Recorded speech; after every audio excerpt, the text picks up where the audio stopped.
"You need to leave, ma'am. This bank doesn't serve your kind of clientele." That's what the security guard said. Just like that. Hand moving toward his radio like I was some kind of threat. It was 2:47 p.m. on a regular Tuesday in Chicago, and I was standing in the marble lobby of Heritage Community Bank in a tailored suit, briefcase in hand, calm as ever. But in their eyes, I didn't belong. I walked in for a routine meeting, one I'd done a dozen times before. Same doors, same crystal chandeliers, same polished floors. But something felt different this time. The young teller Jessica, her name tag said, barely glanced up before pointing me to the regular service window. "Executive services," I said. She raised an eyebrow like I just asked to rob the place. "Do you have an appointment?" Before I could answer, here comes Bradley Mitchell, the assistant manager. 30-something, clean-cut, clearly proud of his title. He looked at me like I was lost. "Ma'am, are you sure you're in the right place?" His voice was too loud like he wanted everyone to hear. I stayed calm. "Yes, I'm here for executive banking." He smirked. "Executive banking requires a $250,000 minimum. Legitimate income sources. Documentation. Legitimate." That word hung in the air like smoke. I placed my briefcase gently on the marble counter. That soft click might as well have been a starting gun. And here's where it started unraveling for them. A young woman nearby, Sarah, college-age, laptop out, had been live streaming her afternoon errands. Her Instagram Live had, about 47 viewers when Bradley started his little performance. But within minutes, that number jumped. 200, 500, 1,000. "Is this real?" people were typing. Did he just say legitimate income to a black woman in a suit? Bradley was on a roll now. He called in Patricia Kaine, the regional manager. She backed him up like they were auditioning for a training video on how not to treat customers. "We have strict protocols," she said. "Know your customer, suspicious activity, income verification."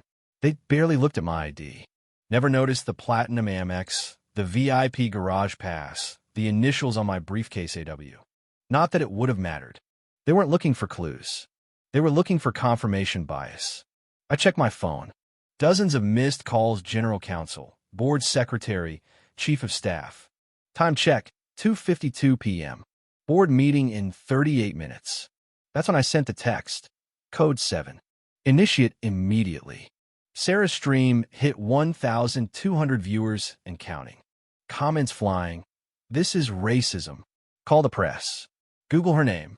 I just stood there composed, breathing even, watching Bradley tighten the noose around his own career. "You have 5 minutes to produce documentation or you'll be escorted out," he said. I smiled. That should be enough time. He didn't hear the call on the security radio. But Marcus, the head of security, did. It was Ellen Rodriguez, my chief of staff, calling from the 47th floor. "All personnel stand down." Immediately. But Bradley? Still counting. When I finally opened my briefcase, the lobby went still. I pulled out my business card, slid it across the marble. Bradley didn't even glance at it, not until Patricia leaned over, turned pale, and whispered, That's impossible." Dr. Amara Washington, Chief Executive Officer, Heritage Community Bank. The stream hit 4,000. And then the cavalry arrived. Ellen walked in first. Behind her, General Counsel Maria Santos and Compliance Director James Wright. All in suits, all stone-faced. The board meeting? Postponed. Emergency session in 1 hour. Bradley froze. Patricia stammered. Robert Hayes, the district manager who'd been watching from his remote office, the one who told them to proceed with removal, went silent on the monitor. Mrs. Roosevelt, an elderly customer, stepped forward like a judge. "My husband helped found this bank," she said, glaring at Bradley. "He's probably rolling in his grave." I logged into the executive dashboard from my tablet, showed them the real-time financials, the board agenda, the compliance reports, all under my name. And right there, in the silence that followed, I said it. "You want to talk protocols, Mr. Mitchell? Let's discuss them. All of them." At 4 p.m., I walked into the boardroom flanked by Bradley and Patricia, not in charge anymore, just witnesses to their own unraveling. We laid out the footage, the live stream, the policy violations. James read off the stats. Average service time for black customers? Triple that of white ones. Documentation demands? 73% more likely if the customer was non-white.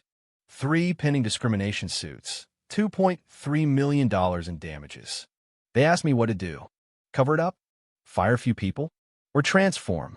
Issues transformation. $2.4 million for reform. $800,000 annually. Community investment. Bias training. Transparency tools. It was expensive, but not nearly as expensive as being complicit. The vote was unanimous. By Wednesday morning, everything had changed. Compliance officers in the lobby. A new Heritage Equity app that sent reports directly to my desk. Bias training mandatory for every staff member, including security. Jessica, the young teller who misdirected me, promoted. Her empathy turned out to be a strength once properly supported. Marcus, the head of security, featured in Security Management magazine for leading cultural change. Even Bradley got a chance. We offered him a fully funded program in diversity education and a job placement guarantee. He took it. His first assignment? Teaching financial literacy on the South Side. Turns out, humility is an excellent teacher. Within 6 weeks, customer satisfaction was up 127%. Service time equalized. New accounts from underserved communities? Up nearly 90%. Lawsuits settled, and even the FDIC, initially sniffing around for sanctions, ended up commending us. Sarah, the girl who live-streamed everything, she's a journalist now. 500,000 followers and counting. She asked me once, "What do you say to someone facing discrimination today?" Document everything, I told her. Find your voice. Don't let silence protect injustice. Mrs. Roosevelt became our unofficial ambassador. She comes to every community forum, tells the story like gospel. I've seen a lot of change, she says. But this was justice in real time. 6 months later, I stood before the American Bankers Association in Miami. Over 3,000 executives in a room. I told them this. Leadership isn't about avoiding mistakes. It's about how we respond when our values are tested. So here's my question to you, and don't answer too quickly. When injustice stares you in the face, do you look away or do you do something? Because justice doesn't start in boardrooms. It starts in lobbies, in moments, in voices that refuse to stay quiet. Tell me, have you ever witnessed discrimination in plain sight? What did you do about it? Leave a comment below. Share your story. Let's build something better, one truth at a time.